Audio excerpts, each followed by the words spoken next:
नमस्कार साथियों, आप देख रहे हैं लोक समाचार फलोदी। मैं पत्रकार संतोष व्यास। आज की प्रमुख खबरें। फलोदी नगर क्षेत्र में सफाई, रोशनी, सीवरेज लाइन की समस्या के साथ ही बंद पड़े सीसीटीवी कैमरों को चालू करने की मांग को लेकर एक बार फिर आज नगर परिषद कार्यालय के समक्ष कांग्रेस के पीसीसी सचिव महेश व्यास द्वारा आज 5 दिवस के लिए धरना शुरू किया गया है। इस अवसर पर नगर परिषद के पूर्व सभापति पन्नालाल व्यास सहित बड़ी संख्या में उनके समर्थकों ने भाग लिया। उन्होंने इस संबंध में आगे और चेतावनी दी है कि अगर फलोदी शहर की इन समस्याओं का समाधान नहीं किया गया तो आगामी दिनों में आमरण अनशन भी किया जाएगा। क्या कहना है पीसीसी सचिव महेश व्यास का, सुने। हाँ महेश भाई। पिछली बार 1 दिवसीय धरना दिया गया था और तत्पश्चात 10 दिन का एक और मौका नगरपालिका प्रशासन को दिया गया समस्याओं के समाधान के लिए, लेकिन हमारे स्वयं के द्वारा ऑटो टिपर लगाए गए, जेसीबी लगाई गई। अभी हमें सूचना मिली है कि अभी तक नगरपालिका के ठेकेदार और प्रशासन के बीच में मतभेद चल रहा है और नया जो टेंडर इन्होंने सफाई के लिए किया है उससे पूर्व ठेकेदार को एक नोटिस देना चाहिए था, वो भी नहीं दिया है। साथ ही 1 करोड़ करीब 40 लाख रुपए का प्रतिवर्ष का जो सफाई का ठेका था उसकी राशि को बढ़ाकर करीबन 2 करोड़ 45 लाख रुपए कर दिया, मतलब 1 करोड़ रुपए बढ़ा दिया गया है। उसके अंदर सिर्फ 2 ही ऑटो टिपर बढ़ाए गए हैं। साथ ही प्रति घर से 100 रुपये वसूले जाएंगे। लाइटों का कार्य प्रारंभ हो चुका है, तो धन्यवाद देते हैं नगर पालिका प्रशासन को। लेकिन फलोदी शहर के अंदर लगाए गए सभी उचित स्थानों के ऊपर कैमरे सारे के सारे बंद हैं। ट्यूबवेल काफ़ी संख्या में ख़राब हो चुके हैं, बंद है, उनकी कोई देखरेख नहीं हो रही है। स्टेडियम के अंदर पेड़ जल रहे हैं और अभी कुछ टूर्नामेंट हुए तो बच्चों ने अपने स्वयं के परिश्रम से अपने स्वयं पैसे लगाकर वहाँ पानी पिलाया, पेड़ वहाँ पे जल रहे हैं। एक वहाँ पे फ्लड लाइट है, जो ठेकेदार आया नहीं तो उस ठेकेदार को या तो ब्लैकलिस्ट किया जाए या फिर नियमानुसार दूसरे नंबर की जो बिड थी उसको कार्य दिया जाए। इसके लिए कई बार हम सूचना दे चुके हैं। सीवरेज का ठेका नहीं हो रखा है, सार्वजनिक शौचालय सारे बंद पड़े हैं और नगरपालिका प्रशासन द्वारा 5 दिन के लिए जो संविदाकर्मी लगाए गए थे सफाई के लिए वो भी वापस बंद हो गए हैं। तो सफाई का बेहाल है। आप स्वयं यहाँ पीछे देख रहे हैं, नंदी महाराज और गौ माता यहाँ पे सब जगह घूम रहे हैं। कहीं कोई बुजुर्ग व्यक्ति महिला को कहीं चोटिल कर दिया इन्होंने, जो आए दिन खबर हम अखबारों में सुनते हैं। तो इन लोगों से निवेदन किया गया है कि गायों को गौशाला भेजा जाए, नंदियों को नंदीशाला भेजा जाए। ऐसी हमारी जो भी महत्वपूर्ण मांगे हैं उन महत्वपूर्ण मांगों को लेके आए हम यहाँ पे अभी 5 दिन का धरना देके बैठे हैं। और अगर कहीं से भी 5 दिन तक हमें संतुष्ट जवाब नहीं मिला तो मजबूरी में आने वाले समय में मैं महेश व्यास आमरण अनशन की घोषणा करता हूँ कि आने वाले समय में अगर इन 5 दिनों के अंदर समस्याओं का समाधान नहीं हुआ तो वहाँ पे आमरण अनशन करूँगा। वहीं आज की अगली खबर।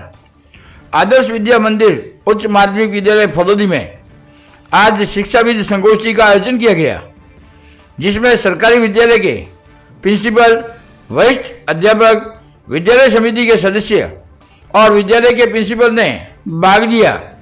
साथ ही इस अवसर पर नई शिक्षा नीति 2020 के अनुसार क्या क्या परिवर्तन किया गया है इसके बारे में समीक्षा की गई।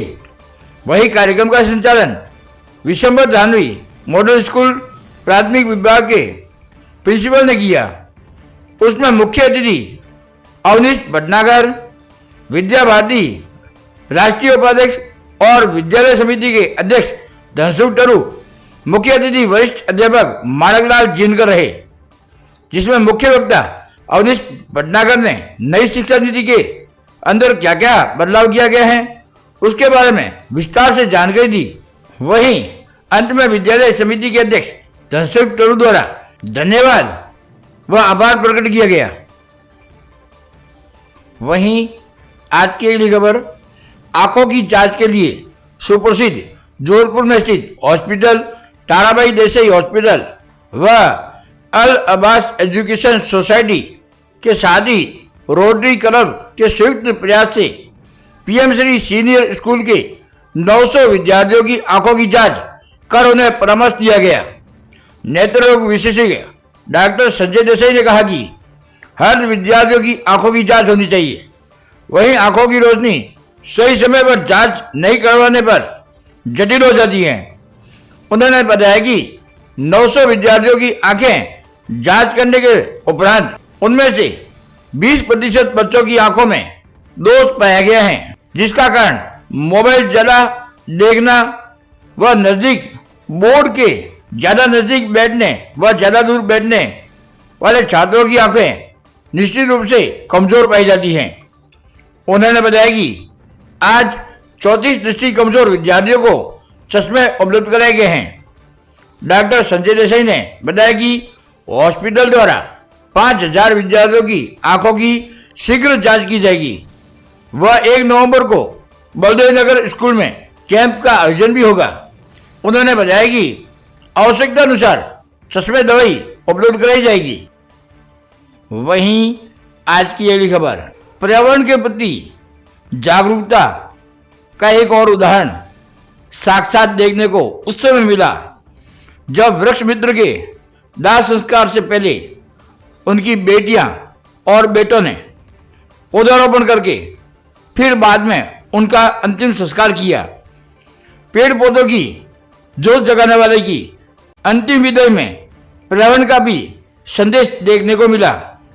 आपको बता दें, 22 में रविवार दोपहर को गांव के वृक्ष मित्र एवं गौ सेवक कानाराम पितावत कृषि कार्य करते हुए गंभीर रूप से घायल हो गए थे, जिन्हें आनंद फानंद में ट्रॉमा सेंटर बिलाला ले जाया गया, जहां पर उन्हें प्राथमिक उपचार के बाद जोधपुर रेफर कर दिया गया।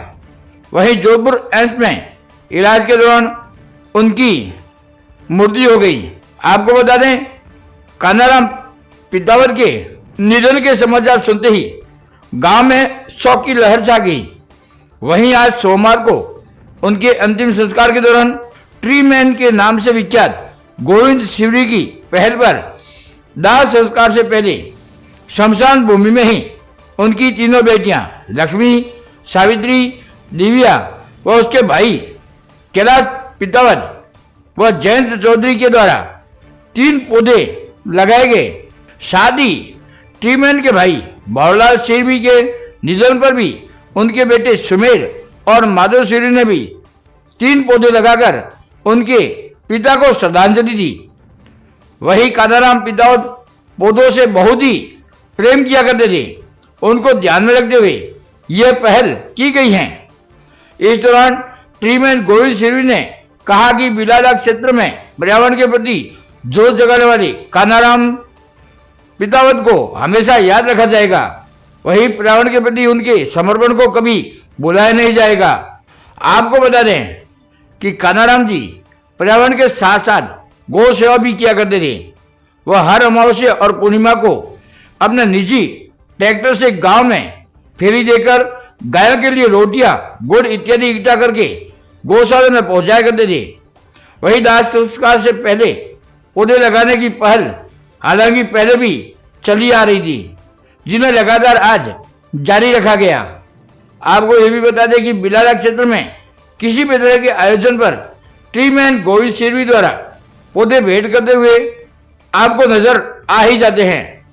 वहीं आज पौधारोपण के दौरान उनकी 3 बेटियां लक्ष्मी, सावित्री, दिव्या और बेटे कैलाश पितावत, ललित चौधरी, जयंत चौधरी, माधव सिरवी, सरपंच सुराराम सिरवी, ट्रीमैन गोविंद सिरवी, जोधाराम परफा, चुत्राराम आर्य, धनेश सुतार, तेजाराम, जितेंद्र जैन, दिलीप पितावत, लक्ष्मण, अशोक आर्य, खियाराम सहित कई ग्रामीणजन मौके पर मौजूद रहे।